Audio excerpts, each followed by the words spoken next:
We started middle school together in 7th grade, and then we started dating in 8th grade. He was just a positive light. He had so much energy. He was just kind of everything I wasn't. He was my better half. He proposed in September my senior year, so before a football game. I was an athletic trainer for the football team and he played. And so in September we knew we were getting married, and everyone hopped on board. Omar comes from a big family. He has 6 sisters and he's the only boy.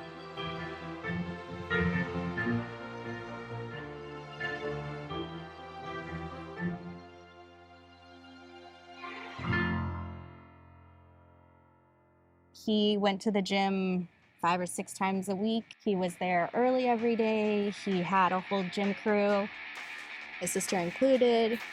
He was passionate about football.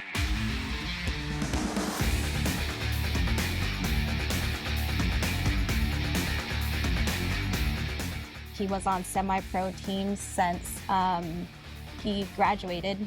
He just retired 2 years ago. He's worked at the post office. He loves it. He just made career, so he finally got his route that he was going to be on forever, and he got his van. Never got to drive it, so that was kind of sad.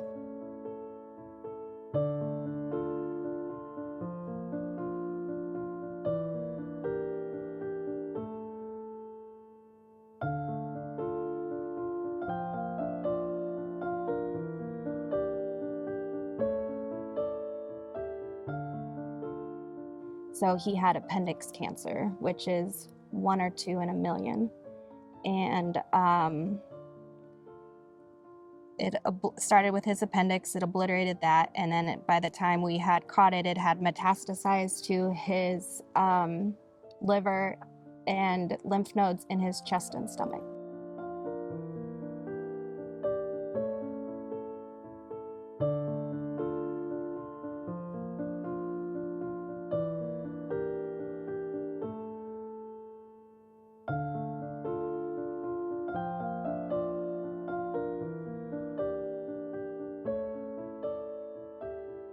In my mind, hospice care was Omar at home and us taking care of him. So that was our original plan, was that we left the hospital. We had hospitals, the hospital bed set up at the house, and Hospice Austin was going to help us.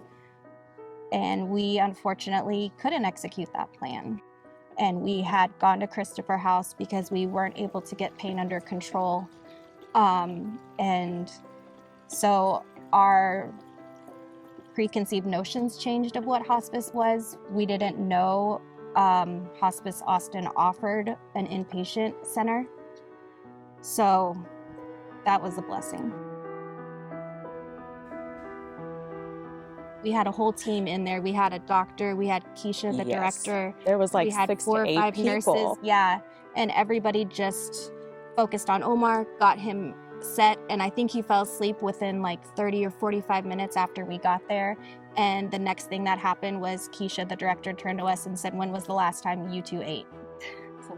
We just sat there and looked at each other and laughed, but it was the most real question because I couldn't tell you. It was probably 1 o'clock by the time we got to Christopher House, and she turned and started thinking about us.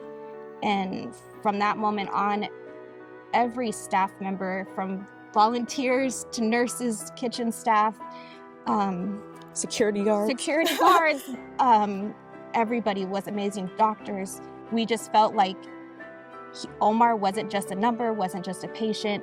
Omar was Omar, and he was a person, and they got to know him, and they got to know all of his family. I remember getting the call about them, and when they got here, the fear in their face, right? They were very afraid. They had tried everything. Seeing the patient, he had the most beautiful smile in the world. Like, it would just light up the room. And you were just so drawn to him because even at his worst, when he was hurting the most and in the most crisis, he was still so thankful. He would thank you for doing stuff or apologize for being sick, or "I'm so sorry that I can't focus on what you're saying," right? And so I saw how fearful they were because their world was changing, right? Things were happening so fast, and they were trying to be encouraging. They were so loving to the patient. They were loving to each other, supportive of each other. Yeah, yeah. I'm here free concerts to everybody. I don't know what to say. He loves music. Yeah, he loves music. We got him all set up in the wheelchair, and I go, who do you want to push you outside? Because we want to go outside, get some fresh air. And he turned and looked at one of the nurses named Teddy, and he goes, hey, bro, you busy? And so Teddy was the driver, and then Omar was going through his phone and picking out music, and so he put on a rap song, and Shelly, the other nurse, without skipping a beat, knew the song and walked us out in a procession, and moments that we could all enjoy and look back on and laugh because the video is hilarious. And so Hospice Austin, gave us that chance for Omar to have time with his kids and me and his sisters and nieces and nephews. I mean, he had time to say goodbyes, and he was satisfied with that. He was comforted. Omar was in an incredible amount of pain at the end where he was passing out just because pain was so excruciating. So the fact that he was able to receive the correct amount of meds to be able to enjoy those last moments, and it was beautiful. I mean, we were able to bring our children and spend quality time together, and he was comfortable and got to a point where he was out of pain.